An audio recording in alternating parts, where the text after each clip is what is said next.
So ayan, tapos na po kami ngayon mag-work. At pahinga na kami. Pero beauty pa rin. Ganyan.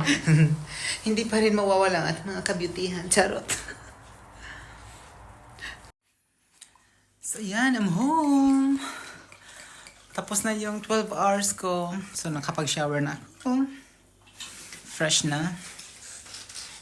And then, mag-dinner kami ngayon. So ito yung dinner namin. Salmon and mashed potato. And then, mixed salad. With a white wine. So yun. So another day. Another 12 hours. Yeah, okay naman so far. Wala namang problema yung araw namin. Yung araw ko. Maganda naman yung mga kasama ko.